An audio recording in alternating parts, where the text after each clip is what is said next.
What did Jesus eat every day? The hook picture.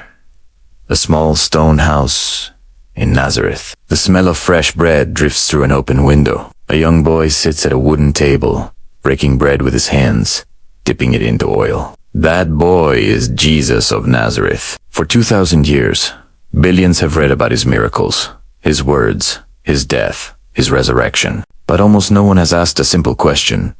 What did he actually eat? What if the answer to that question could bring you closer to the real, human life of Jesus than any sermon ever has? Introduction: this is not a story about miracles. This is a story about mornings, about hunger, about the simple act of sitting down to eat. Before Jesus became a teacher followed by thousands, he was a boy who got hungry, a carpenter who ate lunch with sawdust on his hands, a man who broke bread with fishermen, tax collectors, and outcasts. To understand what Jesus ate is to understand the world he lived in, a world of dry hills, ancient wells, and food shaped by faith itself. And some of what we're about to reveal may surprise you. Scene 1. The land that shaped the menu Galilee 2,000 years ago. Rolling hills, rocky soil, a land that demanded patience from everyone who tried to grow something in it. Archaeologists digging through first-century villages have found grinding stones, olive presses, and clay ovens buried in the dust. Silent witnesses to daily meals eaten by people just like Jesus. Life here didn't revolve around restaurants or markets full of choice. It revolved around the seasons. What grew, grew.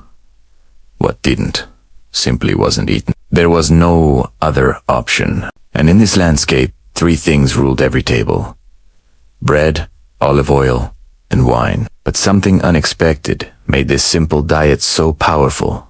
It wasn't poverty. It was purpose. Scene 2. The bread of every day each morning in Nazareth. The sound of grinding stone would have echoed through the house. Barley or wheat, crushed by hand, turned into flour. This wasn't quick or easy. Grinding grain could take hours. It was often the work of women in the household.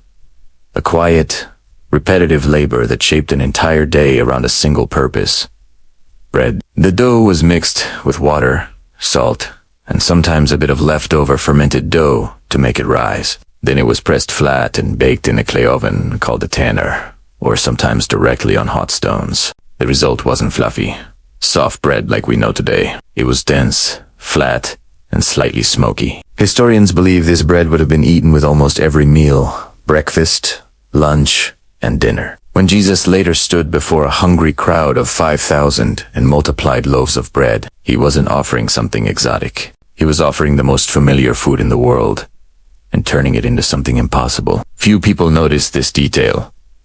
Bread wasn't just food in that culture. It was survival itself. To say "give us this day our daily bread" wasn't poetry. It was literal. Scene 3. Olive trees in sacred oil. Beyond the hills of Nazareth stood groves of ancient olive trees, some so old. Historians believe their roots may still exist today. Olive oil touched almost everything. It was poured over bread, used for cooking, burned in lamps, rubbed on skin as medicine. In the arid climate of Judea, oil was liquid gold. Jesus would have grown up watching olives harvested by hand, crushed beneath heavy stone presses. The oil slowly dripping out like something sacred being extracted from the earth itself. This is why, later in his ministry, oil appears again and again in parables, in healing, in worship. It wasn't a coincidence. It was the language of everyday life, turned into meaning. But what happened next reveals something even deeper about how Jesus and his followers actually ate. Scene 4.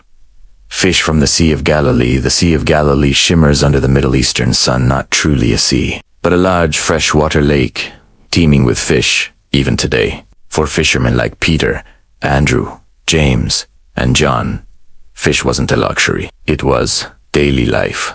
Nets cast at dawn, boats rocking on quiet water, the smell of fish drying in the sun along the shore. Some scholars believe a common fish eaten in this region, often caught St. Peter's fish today, was a regular part of meals near the lake. Fish was usually grilled over open fire or salted and dried for preservation, since there was no refrigeration. This is why, after his resurrection, when Jesus appeared to his disciples on the shore. The Gospel of John describes something remarkably ordinary, a charcoal fire and fish cooking on it. Even in a moment charged with mystery and awe, the scene is startlingly human. Jesus, once again, sharing a simple meal. Scene 5 vegetables, lentils, and humble meals. Beyond bread, oil, and fish, daily meals likely included lentils, chickpeas, onions, cucumbers, and seasonal fruits like figs, dates, and grapes. Meat,